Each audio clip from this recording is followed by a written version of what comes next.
Hello, my name is Lydia Mutinana, and you are watching Open Studio right here on Cape Town TV. Today I'm not alone. I am with my guest, Nkosinathi Sangweni, here to tell us more about the Jazz Art Dance Theatre. Hello, and welcome to the show. Hello. So the Jazz Art Theatre has been around for a very, very long time. So please take us through the history of it.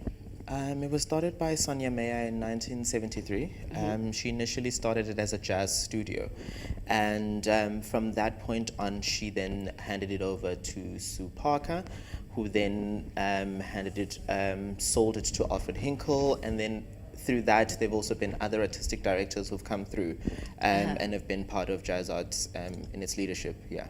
All right. So now, since this has been through so many people. It started in 1973, if I'm not mistaken, and then 19-something, someone else took over. 19-something, someone tried to buy it, and all those things. So how has it evolved, or how has it changed since that time till now? I'm counting from 1973 till 2019. How has it changed? How has it evolved? It hasn't really changed because the ethos of jazz art has always to create accessibility to dance to previously marginalized communities.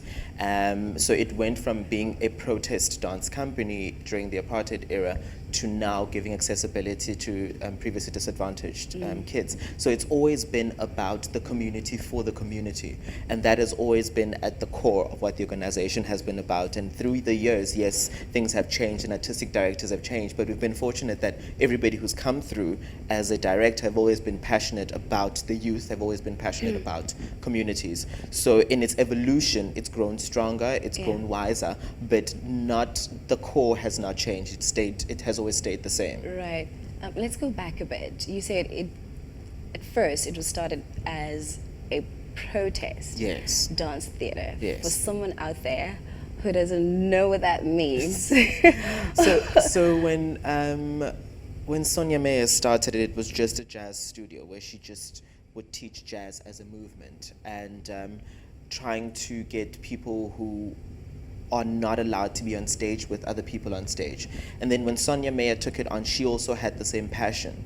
But then when Alfred Hinkle bought it from Sonia Meyer, he was really radical in his protest. So he wanted to bring about change. He wanted to show society that through dance we can liberate the country, and through dance we can see ourselves as a society on stage, to see that there are different people with different bodies and different skin tones, but at the end of the day we're all the same. So in protest, that's what Alfred would do. He will get different dancers of different races on stage doing the same movement and doing contact work and being physical and touching one another, to create almost a discomfort to the audience so that the audience could then be enlightened to say that actually we're united as different as our skin tones are. So that's what it was then, and that's what it was seen as protest theatre. Yeah. So now, as it has been going, people taking over it, I'm probably going to stay on this question for a very long time, as people has been taking over it and changing the names of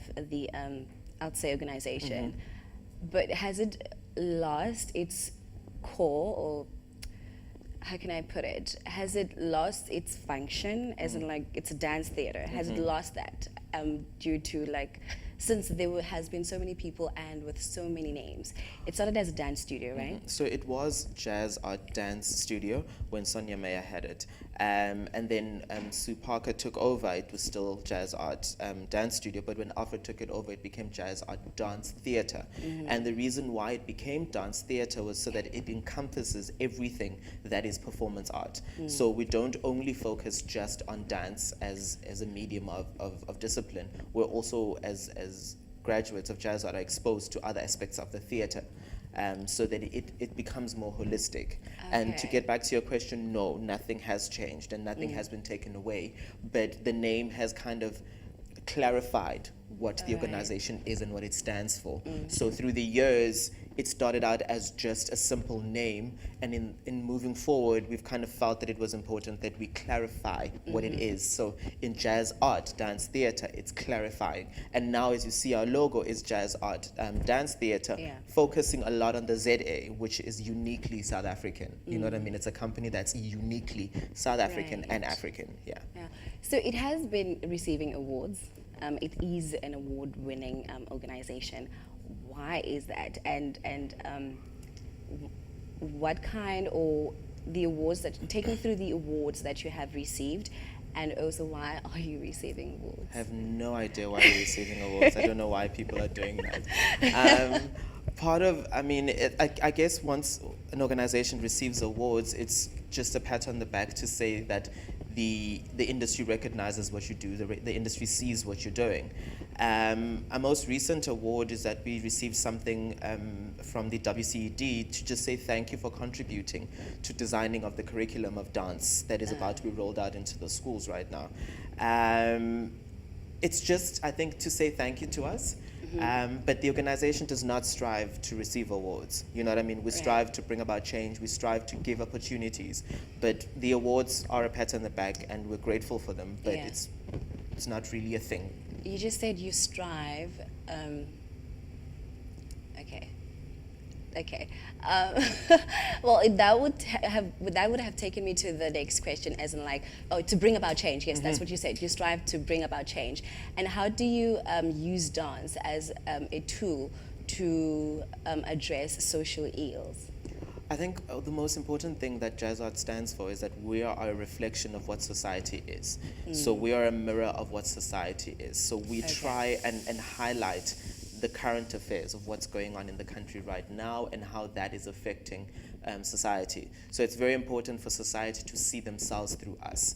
And in doing how we do that, we go through a process of research, obviously. Topical issues, we talk amongst each other as choreographers and as the performers, and we try and see what's happening in the country right now and how everybody's feeling about what's happening in the country right now. Right. And then we go through a process where we improvise and we use different mediums to try and get the message across. And by different mediums, I mean sometimes we work with poets, sometimes we work with musicians, with live music. Sometimes we just go straight into a full-on dance piece. Alright. You know what I mean? And being that we are a contemporary dance company, we try and be contemporary, which is current, which is relevant, which is constantly changing. All right. We're going to continue this conversation just after the break. Welcome back. I am still with Ngosinathi Sangweni, and we're still talking about the jazz art, dance, theater. So another question that I wanted to ask is, why do you think it's important to use art as a means of educating, I don't know whether to say the youth or South Africa, or just like educate the public about South Africa's Bill of Rights? I think what jazz art used to do in the past was to try and highlight the social ills, to highlight the fact that the previous government was not seeing us as black people. Yeah. So then art became what I referred to earlier as protest dance, where people would question the Bill of Rights, where people would question the ills, would question why is government making these rules. And now that we are free, in inverted commas, that's still what we're doing as jazz art. We're still questioning, you know what I Yeah. mean? We can only, as an organization, but question. We don't have the answers. Right. We're also human who can see what's happening in communities. We can see what's happening in and around people's lives. So what we're doing is just questioning. It's just putting things out there to say, so this is what's happening. What does the community think? What do you as the society see? Because like I said earlier, we're only a reflection of Yes. what society is, and we just use our bodies to just tell stories. Yeah. Yeah. So you have a 3-year development program. Tell me about it in detail. In detail. We're very, very excited about our 3-year training program because it's commencing this year in February. So we've got 17 young people coming from all around South Africa. Yeah. It obviously didn't initially start as a 3-year training program. It started with just Alfred seeing that there was a need to give opportunities once again to guys who did not have those kind of opportunities. So then he brought a few dancers from Durban. That's where the first group of dancers came from. And then they stayed with Alfred, and then he worked with them for a year or 2 years. Then other dancers started joining, and then it became almost a company. And then in seeing that this is how, when he started it, it worked. So in order to feed into the company also and to give opportunities to everybody, then we started, the 3-year program then started. Then it was a full-on 3-year training program to see that it is important to give dancers the full-on 3 years to be trained in all aspects of dance. Because we're a contemporary dance company, it becomes very difficult to kind of stick to one thing. The dancers are then exposed to a lot of different things in the 3 years. So I think I've gone into detail, unless I'm missing something. No, one of the one thing that caught my eye as I was doing my research is that you give trainees, actually you reach out to trainees who are from marginalized. Yes. Which I would say for the viewer that it's just people who seemingly are insignificant in the public or in the community. And how have you reached out, and what has it done? And yeah. I think marginalized would mean previously disadvantaged. So Yes. people whose parents' bank balance don't allow them Right. to go to an institution that requires a lot of funds. So the guys that train with us receive a stipend, a monthly stipend for transport Yeah. and the essentials to get them to and from Jazzart. So we rely greatly on the generous funding that we get from government to be able to give the opportunities to these guys. So because we do understand that a lot of families can't afford for the kids to kind of come to town every day and train. Okay. And also as a black child, our families don't understand what is this thing that's called dance. You know, Right. people don't understand that you can actually have a full-on career Yeah. in dance. And that's why Jazzart felt that it was important that you give the youth a stipend to survive on, to kind of come through and develop that the passion and develop them in that career. So that's how we then reach out. So how we get to those kids is obviously on social media and other mediums of platform where we advertise and say that we're having auditions. And we have an open audition. We had auditions in October last year, and we had a lot of people coming from all around South Africa to come and audition. We're hoping to, in the future, maybe to audition in the different provinces and the different parts of South Africa to give those kids an opportunity to come and train at Jazzart. But so far, a lot of the kids came from different parts of South Africa to kind of experience Jazzart and see if they can get into the training program. Yeah, so now recruiting those Trainees. yes, trainees, as you said, the disadvantaged trainees, how has that benefited the organization? And also, I think I spoke to you about this earlier, speaking about budding trainees, and I actually thought that was exclusive trainees, but anyway, so what has it done for the organization that you have actually recruited these kind of trainees, and the budding trainees, how is that working, basically? I mean, at the core of Jazzart, like I said in the beginning, is to give opportunity to previously disadvantaged kids. So, part of who we are as an organization is to say that this is what you can do. You know what I mean? This is what there is out there in the arts. You can use your body, you can tell stories. What it does to the organization, it elevates the organization. It gives the organization an opportunity to kind of do what it wants to do, which is give opportunity. How it works is then these guys train 9 to 5 every single day. So there's no difference between them and the budding trainees? No, so the trainees, so the company is made up of 3 parts. We've got our trainees, which are our babies, who train for 3 years. We've got our junior company, which are guys who have been part of the training program, last training program, and have been selected to be part of the company. Then we have our outreach. So the budding trainees, as you're calling them, are all just a group of trainees that are studying with us who are training for the next 3 years. All right. Yeah. The conversation is continuing. Just after the break, I have more questions that I would like clarity on, not clarity on, just because this is really informative, Yes. you know, and for the dancers out there who actually want this opportunity and all those things. So more questions and more about the Jazz Art Dance Theatre is coming just after the break.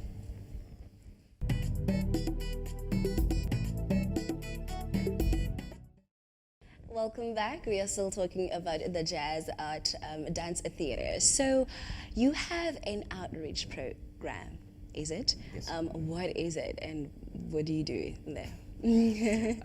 So, one thing that we're also passionate about at Jazz Art is going into the community and using dance as a tool to not necessarily train dancers, not necessarily to train kids in the community to become dancers, but to instill the discipline of dance in them and to instill coordination and core and a healthy body. So we go into the community and we work with different community dance groups, and we just teach basic dance classes, we teach coordination, we teach core exercises, and sometimes when we get the opportunity, we bring the kids to the studio at Jazz Art and we run workshops, like weekend workshops, and sometimes they perform for us at our different seasons.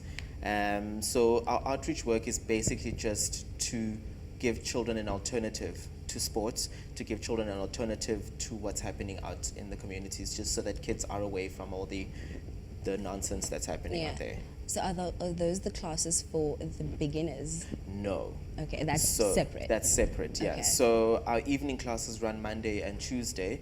Beginners classes on Monday, and that's taught by the artistic director, Mr. Sviso Koyama. And on Tuesday is intermediate, which is taught by Ananda Force. She's our resident teacher and choreographer. The classes start from 5:30 till 18:45, yeah. And those are open to the public. Yeah, I didn't even ask you, like, what do you do? What do I do? In the jazz? This is so bad. But anyway. So I am Wait, the your program, function, yeah. Yeah, so I'm the program coordinator and choreographer at Jazz Art, and I teach also, yeah. You teach also, and Yes. how's that been for you? It's great. I mean, I teach the company. I now will teach the trainees, and I also teach the Saturday classes, because we've also got kids and teenagers classes on Saturdays. Teva teaches the little ones in the morning on Saturday, and I teach the teenagers class. Yeah. How it is, I enjoy teaching. I really, it's fulfilling. It's fun. Yeah, we'll come back to the teenagers and youth, because I also want to know more about that. But how experienced are you to be, or how experienced am I supposed to be in order to join the Intermediate classes. classes? Yes. I think And wait, sorry, what are the intermediate classes? So let me break it down. So beginners is basically people who would like an alternative to gym, would like to exercise and move, because the beauty of dance is that it's a full body workout, so from head to toe.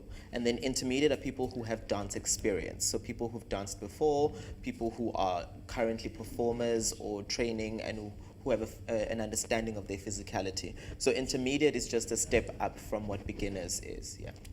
Okay, and like I'm really trying to understand. So as I said, I do have to be experienced in order to join those classes. Intermediate, no. Beginners, you don't have to be experienced. Intermediate, you just need to have some kind of understanding.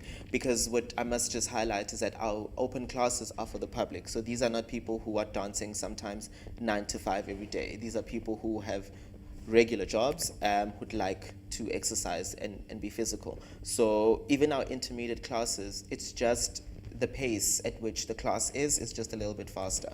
But I normally suggest that everybody try both classes, and then you make a more informed decision instead of just restricting yourself because of this fancy word called intermediate. All right. For the youth out there, tell us about the classes that they have, like the youth classes, the teens classes, which you operate which I teach, in. yeah. Right. So that and that how runs. do they get into it besides social media? So so those classes run from 11 till 1 on a Saturday. The babies classes, which is our 10, 11, 12, 13-year-olds, run from 10 till 11 in the morning. Babies. Yes. Okay. Pre-teens or tweens, as we refer to them. Okay. Those are from 10 till 11, and then the teenagers from 11 till 1, which are the classes that I teach. How they can get more information on it is obviously on all social media platforms. You can just DM us, and then we'll respond to whatever questions you may have. Or alternatively, you can send an email to Jazzart, to admin@jazzart.co.za, or call the office on 021 410 9800. Right. So you teach learners, or I would say kids, from 10 years to 13 years old. Challenges as into, like, I know kids love dancing and all those things, but sometimes you can be like, okay, wait, this is a bit of a challenge. Or like, I mean, we have different kids coming into the class, and some of them don't have a background of dance or anything like that, and some of them do, because like they dance in the streets and all those things. Some of the challenges that you have to go through or have to deal with. I think part of the training that is at Jazzart, and that's why our training is 3 years, is you are exposed to different kinds of kids. So part of our training is to be trained to be able to deal with temperamental, disrespectful teenagers, you know what I mean? And you just, it's about commanding the class. It's about letting them know that you are in charge in the class. We are all here to receive information from one another, to exchange of information. So it's not to dictate, you know what I mean? In my class, I don't dictate. I'm here to share information. I'm here to receive information from the guys that are in my class. So I don't dictate. I do, however, if you are disrespectful and the class feels that you are disrespectful, then you are excused out of class. You know what I mean? It's our space altogether as all that are in that class. So the challenges are there because kids are kids. Yes. But it's also understanding that they are kids and they're going through a lot. So it's just making sure that they understand that dance is about discipline. At the core of everything, dance is discipline, discipline, discipline. Yeah. Let's get to the financial part of it. Here I am. I want to go to Jazz Art. And do I have fees? Like, yes. Do you so have our evening financial classes, our evening classes are 80 Rand for a drop-in, and 70 for students and the teenagers and the kids. And then for the parents that would like to pay for a full term, which is a normal schooling term, it's 720 for the term. And then we have different packages. Obviously, we have a package for 5 classes, which I think is 350. A package for 10 classes is 700 Rand for people who want to attend the evening classes who are adults. Yeah. I mean, all of this information is also on our website and all the other social media platforms. As we're about to get there, your website, where can we get you? Like, for someone, as I said, who wants to join in and who has a passion for dance, like your social media platforms and so on. We're on Facebook, we're on Instagram, we're on Twitter. Jazzart Dance Theatre on Facebook, Jazzart_dance on Twitter, Jazzart Dance Theatre on Instagram. Or alternatively, you could just go to www.jazzart.co.za and all the information is there. Find all the information that you actually have to read, that I actually had to read. Thank you so much. Thank you like for having me. This was informative. I actually love making these kind of or talking about these since I am into the media industry and stuff, and seeing that a lot of people are actually getting into, you know, dance, acting, and all those things. So this was great. This was fun. Thank you. It was really, really, really great. Unfortunately, that is what we have for today. My name is Lydia, and this is Open Studio right here on Cape Town TV. Until next time, bye-bye.